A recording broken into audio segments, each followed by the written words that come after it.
Bien, vamos a iniciar nuestro curso de principios de libertad. Al parecer nos quedamos la semana pasada en el punto número 3. Llegamos al 4. No, nos quedamos en el 3. ¿Cuál es la garantía de romper con la opresión? Y la respuesta, dijimos, es la responsabilidad.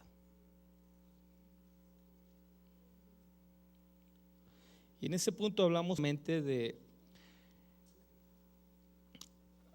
de que la libertad exige 7 cosas, y la número 1 que exige es la responsabilidad. Dijimos que también exige rendición de cuentas, espíritu de administración, servicio, madurez, sabiduría y carácter. Pero en el punto 3, sobre el tema de la responsabilidad, es un punto que es muy importante para el desarrollo de nuestro curso, por el hecho de que la responsabilidad es la evidencia de que vamos asimilando y entendiendo la libertad. Estoy seguro que cuando era niño, jamás su papá a la edad de 4 o 5 años puso en sus manos un cuchillo, o puso en sus manos grandes cantidades de dinero, o le pidió asumir responsabilidades que por supuesto se entendía que usted no podía asumirlas en ese momento. En la medida que usted va creciendo, madurando, tanto su cerebro como su cuerpo le van responsabilizando cada vez más en todas las áreas. En esa medida se entiende que vamos comprendiendo un poquito más el sentido de la responsabilidad. Pero la responsabilidad es una evidencia fundamental de que vamos entrando a la libertad. En la medida que más responsabilidad tenemos en la vida, cada vez más comprensión de libertad vamos a tener. Usted conocerá muchas personas que quieren el gerente, que quieren el sueldo de un gerente, que quieren la posición de un gerente, pero no quieren asumir la responsabilidad de un gerente. Un gerente es el primero en llegar, el último en irse, y si algo sale mal no van a culpar al empleado, van directamente sobre el gerente. Así que en la medida que vamos asumiendo responsabilidad, vamos entendiendo el concepto de libertad. Por eso que libertad no es ausencia de leyes ni de normas. Responsabilidad es más leyes, más normas y más autodisciplina. Eso es libertad. ¿Está bien? Muchas personas pensamos que libertad es ausencia de leyes, de normas. Eso no es correcto. Vamos a ir modificando esas ideas hasta el punto de que hoy nos quede claro que es más difícil la libertad que la esclavitud, mucho más. Es más complicado el ser libre que ser esclavo. Por eso es que la mayoría de las personas prefieren existir en la esclavitud que vivir en la libertad. La mayoría de las personas existen solamente como parte de una sociedad, como parte de un entorno, de un grupo, pero realmente no viven, porque la esencia de la vida es la libertad. Dijimos, Dios creó a Adán y a Eva en el huerto y les dijo, son libres, son libres. Y esa forma en la que Dios crea a todas las y al ser humano en el huerto es su deseo y su plan original para la humanidad. En la medida que el ser humano desobedece a Dios y va corrompiendo su mente, su estilo de vida, entonces cada vez más la libertad se va alejando de ellos. La libertad entonces es el plan y el diseño de Dios, y comienza con la responsabilidad. Número 4, ¿cuál es la buena nueva del reino? La buena nueva del reino es que Jesús convirtió nuestra liberación en libertad. Jesús convierte nuestra liberación en libertad. ¿Cómo se da esto, que Jesús convierte la liberación en libertad? Estuvimos aprendiendo la semana pasada que no es suficiente que te abran la puerta de la jaula. Cuando te abren la puerta de la jaula, pero lo que sucede fuera de la jaula es ¿qué hago con mi libertad? ¿Qué hago con mi tiempo? ¿Qué hago con mi potencial? Cuando estoy en la jaula me dan de comer, me dan de beber, me atienden, pero es que estoy fuera de la jaula. Entonces, ¿qué hago con el tiempo? ¿Qué hago con las capacidades, los talentos? Ese es un desafío de la vida. Un desafío de la vida es preguntarnos: ¿qué puedo hacer con lo que soy? ¿Qué puedo hacer con mis talentos? ¿Qué puedo hacer con mis habilidades? ¿Hasta dónde puedo llegar? Estaba el domingo hablando un poquito sobre tomar la decisión de estar siempre ocupado en la vida, y hablaba de cómo tomar la decisión de estar ocupado tiene que ver con llevar al límite, tu capacidad de resistencia, tus habilidades y tus talentos, para que sepas realmente de qué eres capaz. La mayoría de las personas nunca descubren eso en su vida, nunca llegan al punto de descubrir: soy capaz de hacer esto, soy capaz de alcanzar aquello, porque no nos ocupa un punto de llevar nuestros talentos y habilidades al límite. Así que la liberación que recibimos de parte de Dios no es suficiente, ni de parte de tema no es suficiente. Algunos pudiéramos señalar tal vez a los cubanos y ya ahora ya muy de cerca a los venezolanos, que cada vez el sistema es más oprimente, cada vez el gobierno los limita más. Pudiéramos señalarlos y hasta sentir pena por ellos, pero pudiéramos nosotros no estar en Cuba y ser parte de un sistema tan opresor como el cubano. ¿Por qué? Hay muchas personas que están tan oprimidas por el sistema que tienen hasta miedo de pensar. Es sorprendente cómo hay personas que tienen miedo en pensar, pueden hacer algo, si pueden alcanzar aquello, si se pueden realizar en tal o cual área, y prefieren no pensar. El sistema opresor lo que hace es que te roba la capacidad de pensar, tomar decisiones. Eso sucede en Cuba. En Cuba es muy difícil que una persona pueda soñar en ser un empresario, porque el sistema no te lo permite ser. Aquí el sistema nos permite serlo, pero puede ser que la persona ni siquiera se haga la idea de que puede llegar algún día a ser un empresario. Entonces, quiero que usted se dé cuenta cómo la buena nueva del reino es que la liberación que hemos recibido, ya sea espiritual, ya sea de un sistema o ya sea de alguna agrupación, lo que viene a hacer Jesucristo en el reino es darte la libertad que tú necesitas para que la liberación pueda ser eficiente y pueda ser una realidad. Gracias, mire, ya aquí tengo coquita, si me la guarda al final se lo agradezco. ¿Sí me está entendiendo cómo funciona el asunto de la libertad y la liberación? Entonces, no es suficiente que te suelten la cadena, que te suelten la correa, no es suficiente romper las ataduras del pasado o las ataduras hacia un sistema o las ataduras a alguna persona, algún opresor. No es suficiente. Tiene que llegar en el que se produzca la libertad verdadera. La libertad verdadera no está condicionada a un sistema o a una atadura o a una cadena o una jaula. La libertad verdadera comienza en tu espíritu. Así es como comienza la verdadera libertad. Número 5. Si tiene alguna pregunta, levante la mano. Por ahí está Max con un micrófono para hacer la pregunta, porque se está grabando y está en video para que puedan escuchar las personas que en algún momento les toque participar en esto. Número 5. La posición no garantiza la disposición. La posición no garantiza la disposición. Ahora, ¿qué queremos decir con esto? Que la posición no garantiza la disposición. Acuérdese usted que Israel, el estudio que estamos desarrollando lo basamos en el libro de Éxodo. De hecho, es un libro para entender el concepto de libertad, tanto Éxodo como Deuteronomio y Números.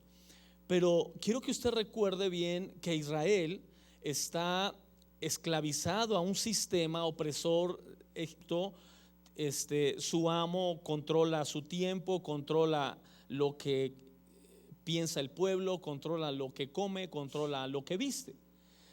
Y eso nos parece un tanto un tanto anticuado, pero no se espante tanto con lo que le pasó a los hebreos. Posiblemente usted y yo seamos parte de un sistema opresor así. Yo le pregunto de repente a las personas: ¿tú escoges qué ver en televisión? ¿Tú escoges qué escuchar, qué música escuchar? ¿Tú escoges realmente qué comer? ¿Tú escoges realmente qué vestir? ¿O realmente el sistema nos dice que comamos, que vistamos, que hagamos? El sistema es tan fuerte que muy pocas personas realmente logran romper el sistema opresor. Así que el pueblo de Israel, una posición en la que el sistema que Faraón había establecido les decía qué comer, qué vestir y qué hacer. Así que llega un momento donde ellos cambian solamente de posición. Ya no tienen a Faraón que está con el látigo golpeándole la espalda y diciéndoles qué tienen que hacer. Ahora están en el desierto, en una posición totalmente distinta a la que tenían en Egipto. Pero acuérdense que la posición no garantiza disposición. Aunque no estaban en Egipto, estaban en una posición diferente, no tenían la disposición de ser diferentes. ¿Me explico? Hay personas, por ejemplo, que van por la vida cuando ya sea una persona mayor o una persona de la tercera edad, que ya mi vida esté más relajada, más tranquila, que no tenga tantas presiones de ningún tipo, entonces mi mente podrá cultivarse, desarrollarse, etcétera. No es cierto, es un error. La posición no garantiza la disposición. Y muchas personas van por la vida creyendo que si estuvieran en una posición mejor económicamente, socialmente, su estilo de vida sería otro. No es cierto. Yo conozco personas mexicanos que viven en Estados Unidos y su vida es igual que aquí. Nada más se llevaron el aquí a Nueva York o a Los Ángeles, pero usted entra a sus casas y huele a chorizo y huele a todo lo que huele aquí.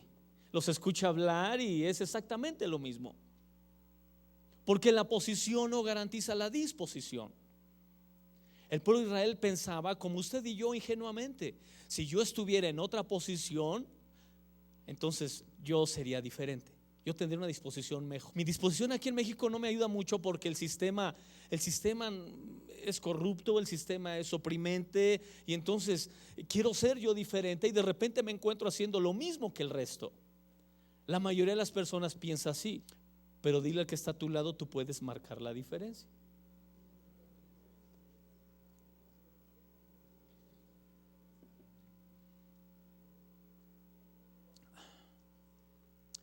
Es decir, que estaba en el desierto en otra posición, pero no había sacado a Egipto de su mente. Egipto estaba con ellos en el desierto, y entonces tanto la posición como la disposición son importantes para comenzar a dar pasos de libertad. Israel no tenía la disposición, tanto que Dios tuvo que utilizar una generación que no creció en Egipto, no vivió en Egipto, que no conoció a Faraón, que no conoció los látigos de los egipcios. Tuvo que usar una generación que no entendía la cultura egipcia para poder establecer Canaán. Canaán se tenía que establecer, que tuviera una mentalidad distinta a la que Egipto le estaba marcando a los hebreos. Entonces Dios sabía que la forma de pensamiento, los conceptos mentales de los hebreos iban a afectar el poblar ahora Canaán, o el establecerse en la tierra de Canaán, una tierra que fluía leche y miel. Diga conmigo: irresponsabilidad. Porque la mayoría son una tierra que fluía leche y miel, también fluía la responsabilidad. ¿Por qué? Porque usted no puede tener leche si no se para a las 5 de la mañana a ordeñar las vacas. La leche no estaba en tinacos ni estaba en el refrigerador. Había que levantarse temprano a ordeñarlas y luego a las 6 de la tarde volverlas a ordeñar. La miel no estaba guardada en la alacena. La miel había que ir a los cajones y exponerse a los piquetes de las abejas para obtener miel. Por eso es que Canaán es la tierra donde fluye leche y miel, y la responsabilidad también. Pero acuérdese que Dios hace eso con una generación que no nace en Egipto. Una generación que no crece con el látigo de Faraón, crece con los milagros y los prodigios que Dios hace en el desierto, y entonces con más disposición que la generación anterior. ¿Está bien? Yo espero que eso lo entendamos como un principio fundamental de libertad. Mi posición no garantiza mi disposición. Entonces yo debo cultivar mi disposición para que si en algún momento yo tengo una posición diferente en la vida, física, económica, intelectual, espiritual, yo pueda vivir en la libertad que tengo en Cristo Jesús. ¿Está bien? Nos pasa a veces en el terreno espiritual, a veces sabemos que porque conocemos más de Biblia, porque tenemos más tiempo, creemos que merecemos más, creemos que nuestra posición es mejor porque hay personas muy nuevas que conocen muy poco de Biblia y para Dios debiera tener ciertos privilegios hacia nosotros. Yo enseño según Hebreos capítulo 6 que digo, a mayor madurez, menos misericordia. Así que a mayor madurez, misericordia. Así que al contrario, en lugar de pensar que sabemos más, que conocemos más, que tenemos más recursos espirituales, debemos mantenernos humildes, sencillos, y que los que van comenzando en el Señor nos puedan ver de esa manera y no con la arrogancia de yo sé más que tú, tengo más tiempo que tú, porque acuérdese, la posición no garantiza disposición. Por eso muchos se preguntan, ¿y por qué Dios bendice a hermano que tiene 3 meses? Y yo que tengo 10 años, ¿por qué estoy tan rezagado en la bendición? ¿Sabes por qué te quedas rezagado? Porque no tienes la disposición, aunque tengas la posición. Hebreos 6. Le recuerdo, cuando haga una pregunta, dígale a Max para que se escuche en el video, porque lo están grabando. Bien, número 6. No es sinónimo de cambio.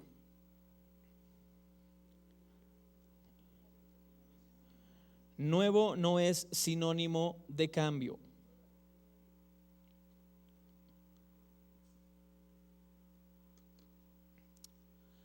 Ahora déjeme le explico esto, ¿por qué nuevo no es sinónimo de cambio?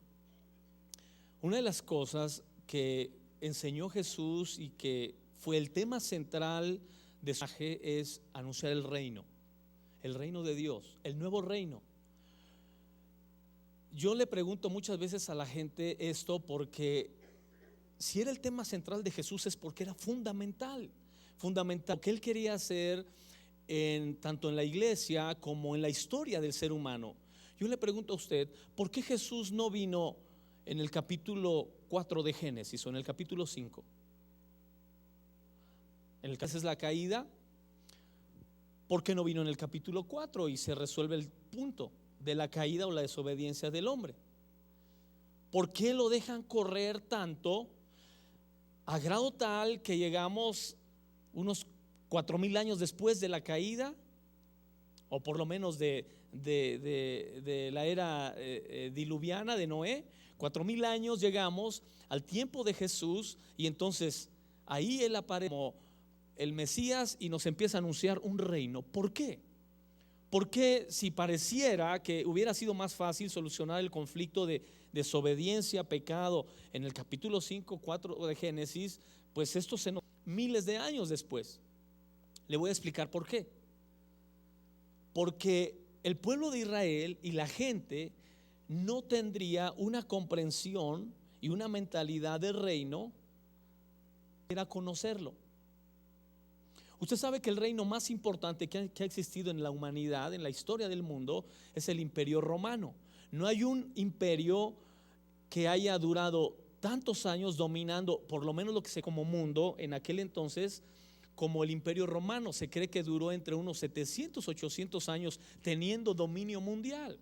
Así que el Imperio Romano establece una forma de pensamiento, una religión, ideologías.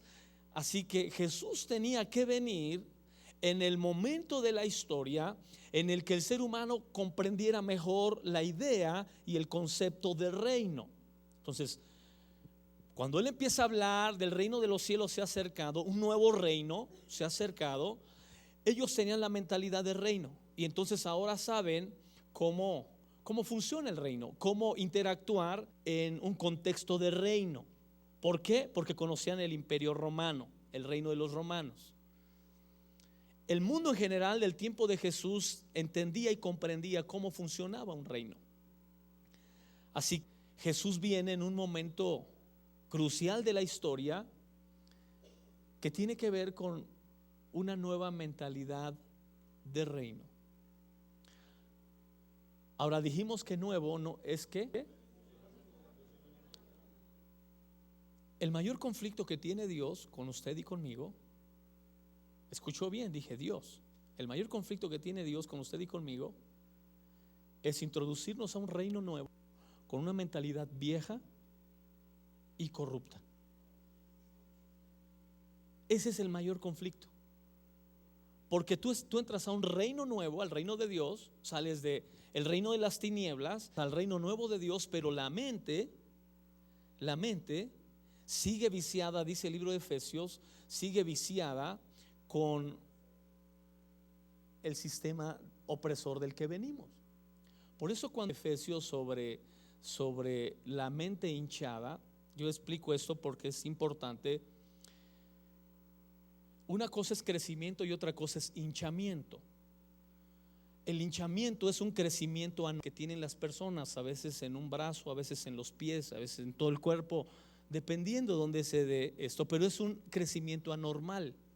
Cuando Efesios habla del hinchamiento de la mente, es un crecimiento anormal. Es decir, que las personas pueden tener cultura, pueden tener educación, pueden tener una profesión, pueden tener cierta preparación, pero es un hinchamiento, no es un crecimiento. El crecimiento real que describe Efesios no está basado en la cultura de la noche, en la cultura del mundo, en el sistema opresor del mundo, está basado en el reino de Dios. Por eso cuando usted sale de una condición o de una circunstancia deplorable o difícil a una mejor vida, el conflicto no es la condición, es cómo voy a funcionar en la condición. Por eso las luchas sociales y de clases que tanto el comunismo nos vendió, realmente es algo que no funciona, porque las personas que existen en el mundo es la gente que en algún tiempo no tuvo nada y después llega a tener. Y lo dice Proverbios.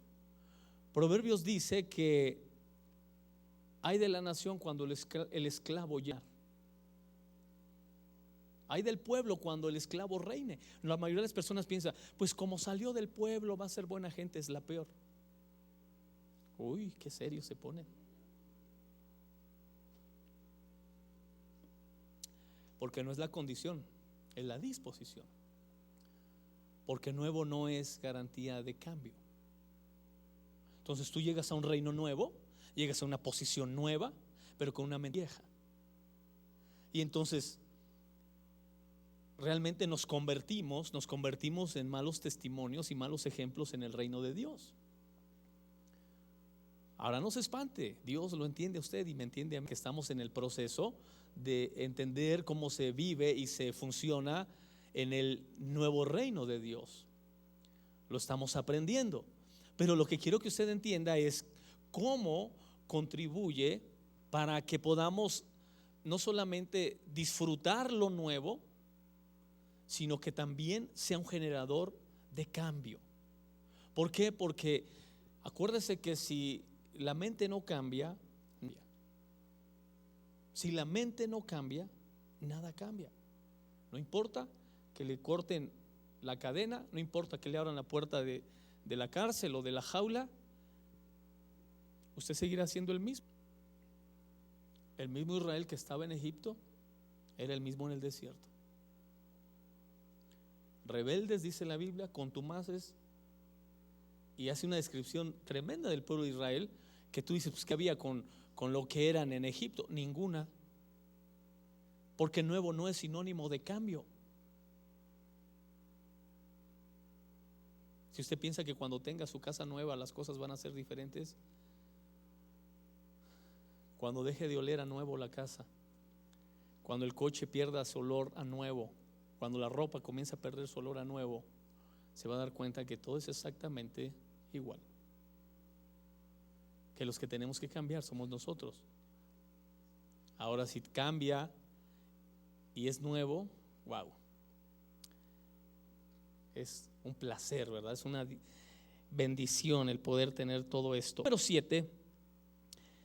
¿Qué es necesario para que todo lo que hagamos para cambiar no solo produzca un nuevo lugar donde continuemos haciendo las mismas cosas? Transformación mental. Es necesario para que realmente cambien las cosas, es una transformación mental.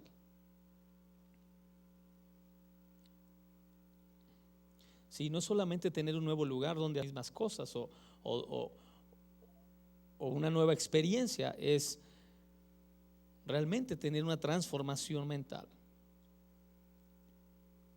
Se dice que en Nueva Guinea hace unos años había una tribu, son de los lugares más atrasados del mundo. Había una tribu que tenía una idea. Ellos creían que el mundo estaba cruzando un río. Entonces la tribu que vivió y creció siempre detrás o a un costado del río con esa idea de que el mundo se terminaba cruzando el río. Ellos nunca cruzaban ese río. Esa era su idea muy antigua. Y un día un grupo de científicos fue a explorar esas tierras, y cuando descubrieron que la mentalidad era no tocar, ellos pensaban que era una idea de preservar esos espacios sin que el ser humano los contaminara o los tocara. Pensaban que era una idea un tanto ecológica, y no, era una idea de sus ancestros que creían que ahí se terminaba el mundo. Así que un científico de este grupo atravesó el río, y al cruzar hacia el otro lado empezó a gritarles a los de la tribu que estaba ya del otro lado, y los de la tribu hacían que no lo veían.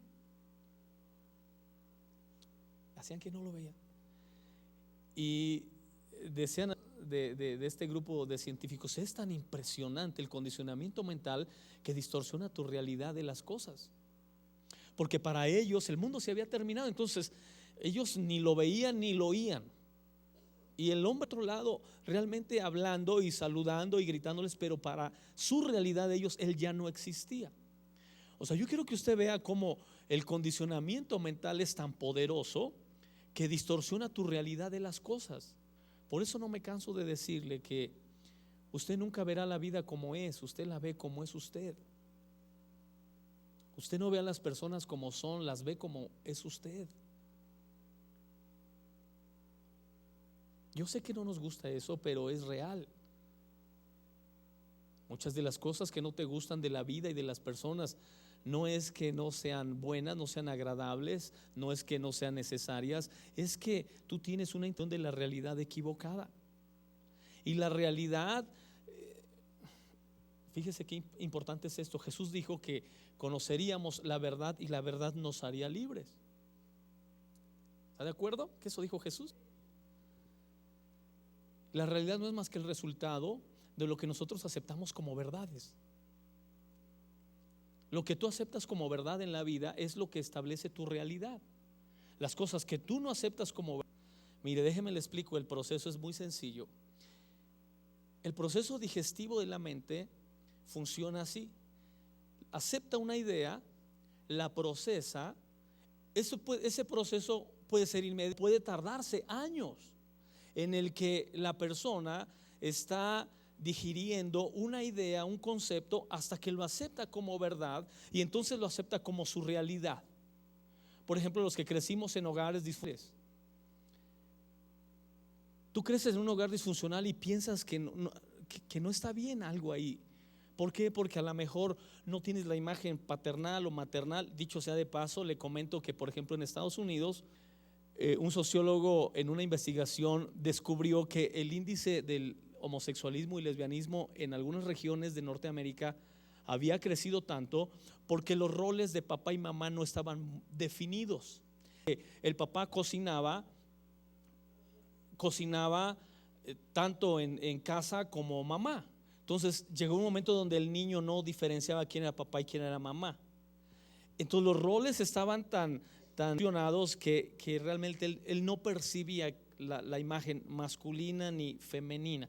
Eso fue un generador para esas distorsiones en la realidad de algunos grupos de jóvenes norteamericanos. Solo para que entienda eso, porque cuando tú creces en un hogar disfuncional, en la medida que tú estás procesando la información que te está llegando en tu entorno, para cuando tú lo aceptas como verdad hay un proceso. Y una vez aceptas como verdad es tu realidad. Eso no quiere decir que es la verdad, eso quiere decir que es tu verdad y tú la aceptaste como tal. Por eso es tan importante que ahora reacondicionemos nuestra mente, porque los condicionamientos mentales que traemos de Egipto, cuando tú llegas al desierto, no te funcionan, porque son pseudo verdades, son pequeñas verdades que no nos alcanzan para los planes que Dios tiene o para lo que la vida nos está demandando. Entonces reacondicionar nuestra mente es hacer a un lado, cuando el apóstol Pablo dice todo lo tengo por basura con tal de ganar a Cristo. Bueno, hay una versión que dice todo lo tengo por estiércol, por algo asqueroso, sucio. Y es que en algún momento te vas a dar cuenta que mucho de lo que aprendiste allá afuera realmente era pura basura. Y entonces esa basura a veces la traemos al nuevo reino de Dios y vamos a perder las cosas, ¿no? Porque el juego que jugabas en Egipto no lo puedes jugar en Canaán. Así es. El jueguito que juegas aquí en México, cuando te metes al viaducto a echar carreritas con otro, no lo puedes jugar en Estados Unidos.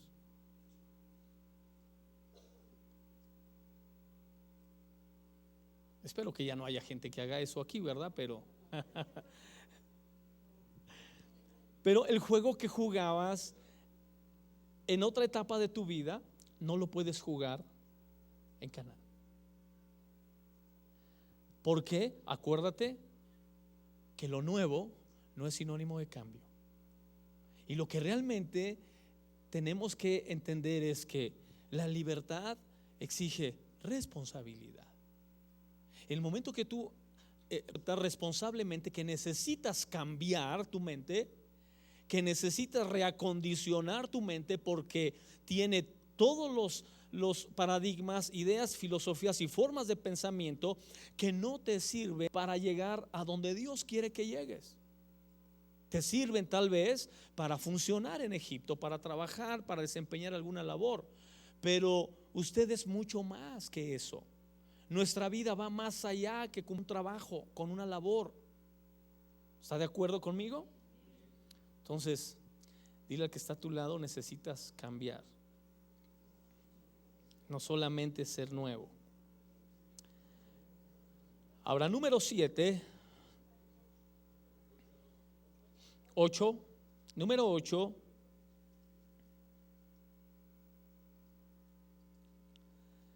El consuelo de que otros controlen nuestro estilo de vida en esclavitud es atractivo para muchos. El consuelo de que otros controlen nuestro estilo de vida en esclavitud es atractivo para muchos.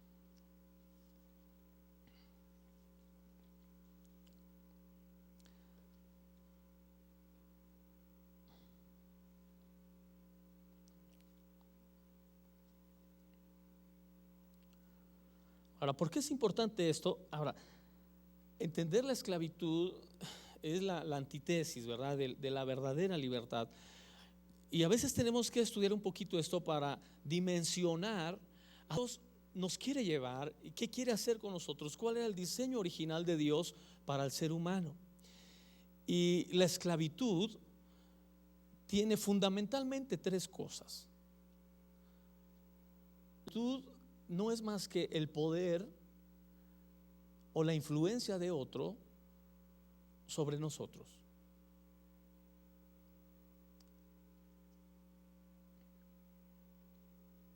Así que usted funciona, número 2, usted funciona por y para su amo. Así funcionan las personas, para y es de su amo, pero además se vive en un perpetuo deshonor. Número 3, se vive en un perpetuo deshonor.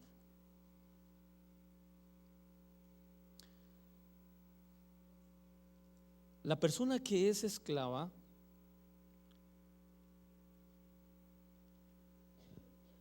no tiene sí mismo.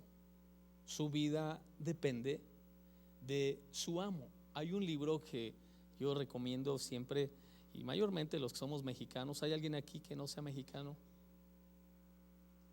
Todos somos de aquí.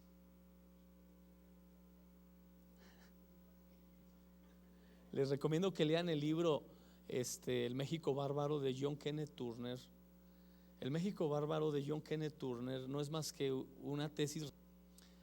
El México Bárbaro de John Kenneth Turner no es más que la idea de cómo funciona el esclavismo. Él es un historiador norteamericano, periodista. Cuentan un día que en México hay esclavismo después de la independencia y después de la revolución. ¿Cómo que hay esclavismo en México? Sí. Entonces él viene y se da cuenta que en los centros enequeneros de allá de Mérida, de Yucatán, de esas regiones, un mexicano, un indígena costaba reales. Así que salía más caro darle de comer que dejar que se muriera y comprar otro. Y el esclavismo existía en México, con los caciques o los amos, los faraones que han existido siempre y que hoy visten de saco y corbata. ¿Le puedo decir el color? No, ¿verdad? Porque si no me corren. Pero son los cachorros de Porfirio Díaz desde aquel tiempo hasta ahora. Han existido siempre, pero bueno, es para que entienda la idea y el concepto del esclavismo. El esclavo no puede soñar. El esclavo vive todo el tiempo con miedo. Miedo a pensar, miedo a soñar, miedo a ilusionarse, miedo a ser libre, miedo a intentar alcanzar algo, miedo a todo. ¿Por qué? Porque él no sabe si el día de mañana su amo se levante de malas y decida que no debe vivir más. Así que no puede hacer planes al futuro, puede soñar con crecer y alcanzar algo a través del tiempo. No, porque su vida y su futuro está en las manos de su amo. Por eso, si algo Dios odia, es la esclavitud. Dios odia la esclavitud como odia el pecado. La esclavitud y los sistemas opresores del mundo destruyen la imagen de Dios en el ser humano. Un esclavo jamás reflejará la imagen de Dios. Reflejará la imagen de cualquier otra cosa, especialmente de su opresor, pero nunca la imagen de Dios.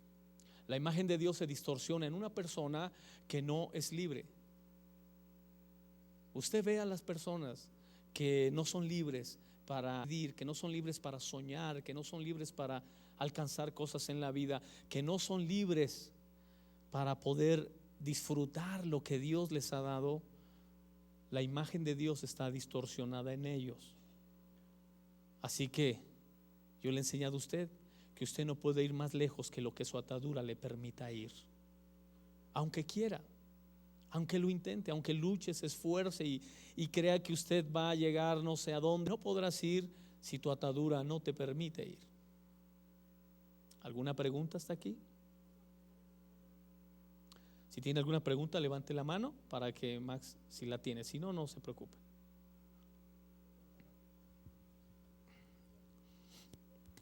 ¿Cómo romper esa atadura de esclavitud? Bueno, hemos venido hablando esto, ¿verdad? Primero, Dios la rompe. Dijimos, Dios la rompe y produce una liberación. Nos suelta del poste de Faraón, pero la liberación no es garantía de libertad. Tenemos que llegar a la libertad reacondicionando nuestra mente. La forma en la que reacondicionamos nuestra mente es a través de la palabra de Dios. La palabra de Dios es la forma en la que usted y yo implantamos en nuestra mente formas, ideas de pensamiento que están por encima de las que nosotros teníamos o cultivamos en Egipto. Entonces el reacondicionamiento mental lo que hace es que nos abre la puerta a la verdadera libertad. Y bueno, y luego ya viene lo que dice las 7 cosas que exige la libertad. Dijimos que exige responsabilidad, rendición de cuentas, administración, servicio, sabiduría, madurez y carácter. 7 cosas que exige siempre la libertad. Bien, seguimos. Número 9. ¿Qué acción exige responsabilidad para poder salir de la prisión? La obediencia. Esta es la acción fundamental. La acción que exige responsabilidad para poder salir de la prisión, la obediencia.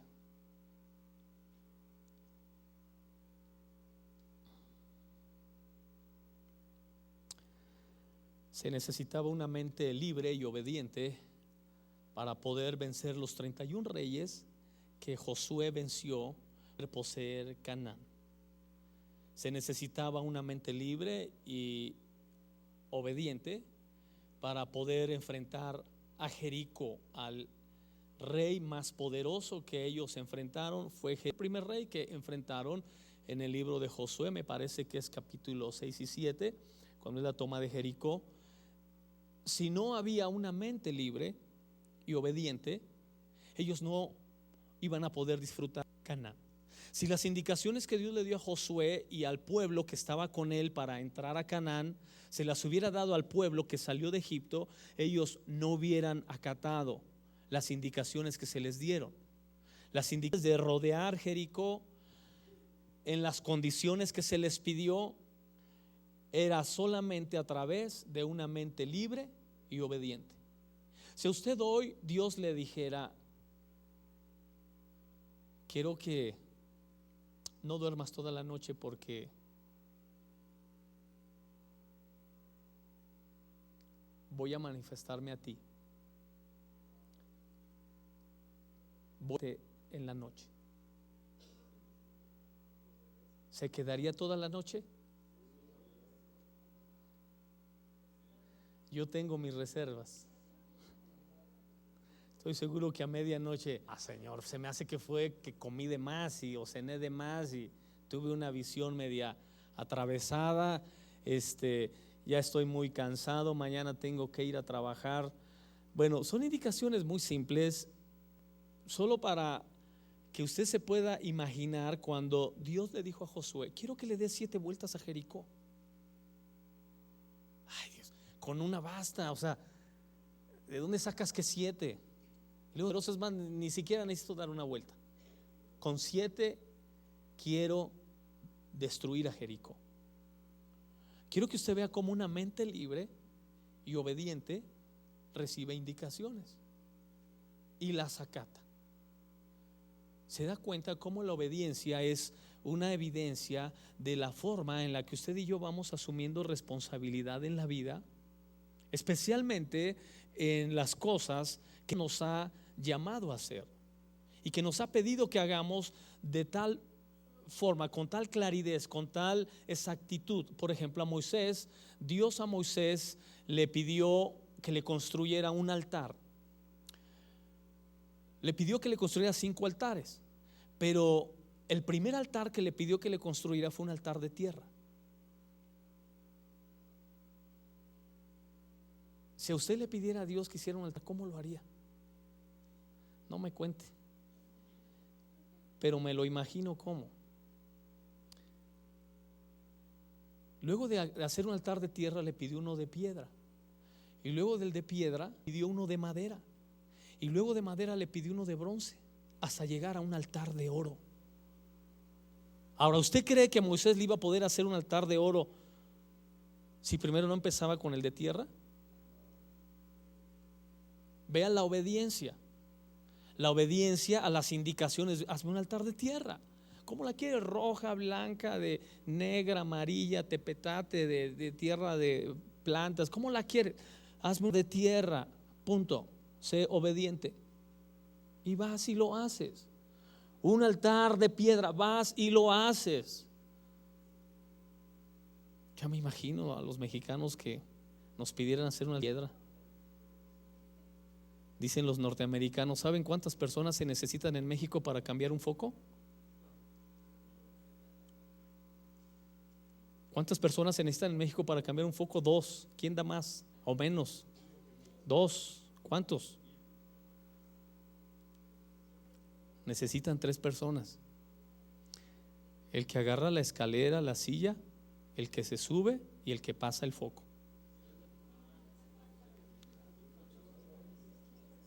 ¿Sabes cuántas personas necesitan en Japón para cambiar un foco? 1 persona.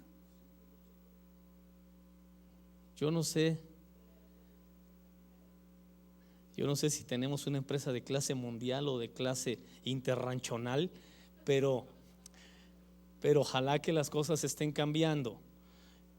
Dios es el único que puede cambiar ataduras, es el único que puede romperlas, el único que puede transformar las formas de pensamiento que traemos de Egipto, y necesita de su obediencia. Una vez que asumes la responsabilidad, dile: estoy dispuesto a obedecer. ¿Qué sigue después de esto? Dios te mostrará qué sigue. Número 10. El único que puede cambiarlo a usted es usted mismo.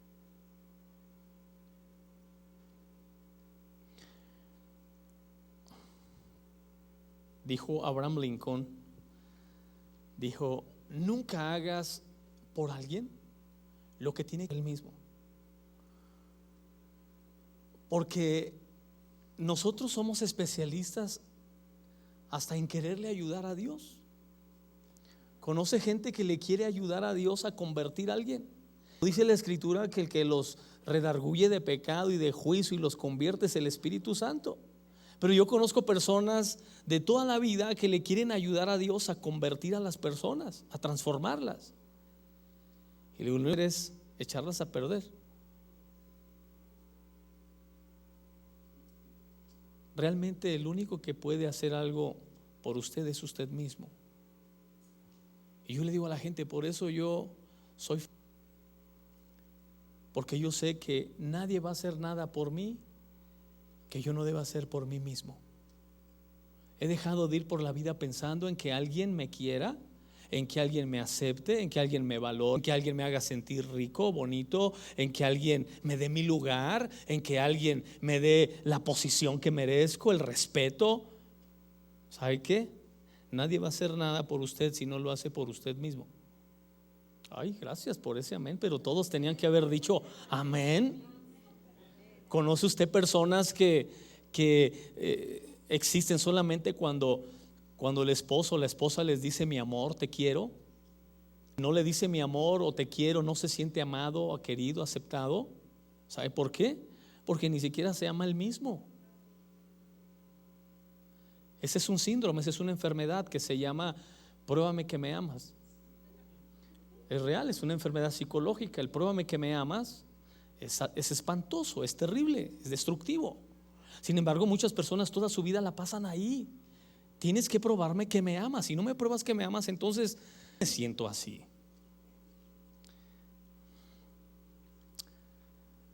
Usted mismo es el que tiene que hacer los cambios.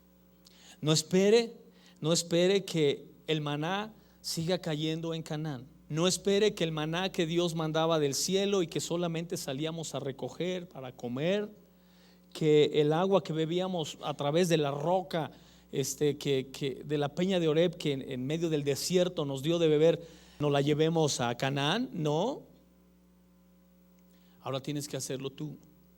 Ahora tú tienes que responsabilizarte sobre qué vas a comer, qué vas a beber. ¿En qué condiciones quieres estar físicamente? Amén. Conoce personas que son tan irresponsables que dicen: es que estoy así por culpa de él, pastor. Yo estaba muy bien, nomás me junté con él, me casé con él vivo y ya me hice así. Yo conozco personas que son tan irresponsables que me han dicho: pastor, yo nomás veo a esa persona y me hace sentir cosas horribles.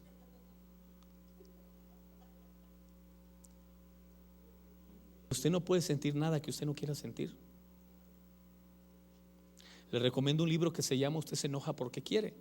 Es un libro que usted asume la responsabilidad de todos los corajes que hacen la vida. No son más que el resultado que usted se quiere enojar. Puede tomar la decisión de no enojarse por nada, o puede tomar la decisión de enojarse por ciertas cosas o por todo, pero finalmente es su responsabilidad. Pero hay muchas personas que ni siquiera eso lo hacen por ellos. No recuerdo el autor, pero Lalita ya nos ayuda en la librería a conseguirlo. Así que usted siente lo que usted quiere sentir. Si te ve al pastor Abelardo y dice: ay, nomás veo al pastor y siento tan bonito, es porque usted quiere sentir bonito. Le aseguro que hay otros que no sienten bonito, quieren sentir otra cosa. Pero hasta que lleguemos al punto de asumir la responsabilidad de mí mismo, de lo que quiero sentir, de lo que quiero pensar, entonces usted va a comenzar a entrar a la libertad. ¿Está bien? Nadie va a hacer por usted lo que usted tiene que hacer por usted mismo. Número 10. 11. ¿Qué necesita ser renovada antes de que podamos despojarnos de las cadenas de la opresión?